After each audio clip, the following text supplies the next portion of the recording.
how to use bolsters for your yoga practice. For the first pose, I got my bolster right here. And this one is really great to start practice in a very chill way. Prepare yourself for this already by folding your hands behind your back. Thumbs actually can reach your shoulder blades. So sit down and then just roll down. Try different leg variations. If you got some pain, everything hurts and I'm dying.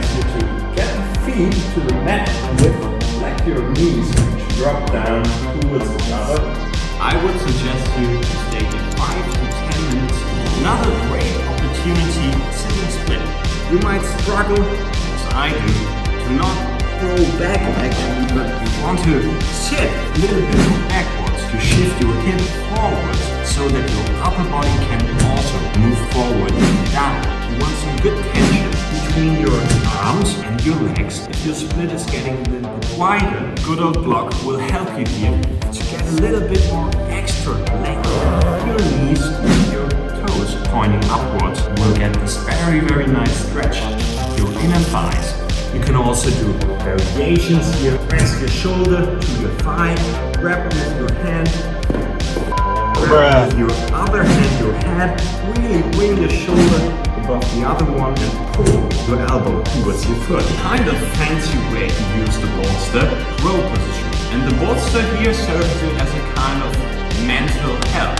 Getting down to the squat position, down your hands, lift your heels, get your knees outside of your shoulders, give your weight forward. And that's the scary part where you, oh my gosh, are afraid of falling into your back. The bolster is really helping you get over that fear. Lift your hips up and to transfer your weight onto your hands. Lift one foot, the other foot, and you can see, oh, nothing bad is actually happening when I'm falling. Weird flex, but okay. The next one is a little bit weird. It's a deep spinal twist. Sit in front of your bolster. Take your knees tight as your hips on top of each other. I'm turning my sternum to the bolster to lay down on my belly. And it's obvious that I have this twist going on in my spine. If your neck is okay, I would really suggest you to turn your hand to the other side. And that's a very, very deep twist for your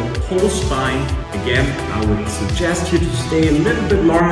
One eternity later.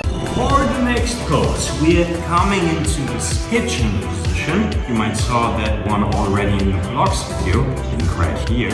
And this one will be a little bit different because we don't try to open our chest and go up, but we try to go down. So the bolster also helps you here to align your hips going forward, and it allows you to really lay down with your head onto your arms.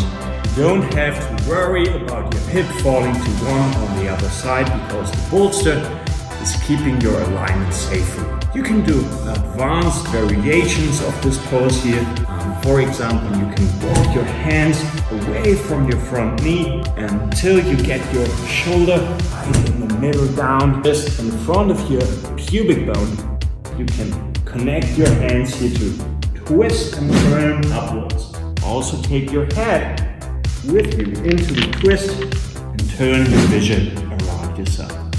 This one is also possible to the other side. It's a little bit more comprehensive to twist to the closed side. Great way to take the benefits the bolster is giving you here in terms of stability and alignment.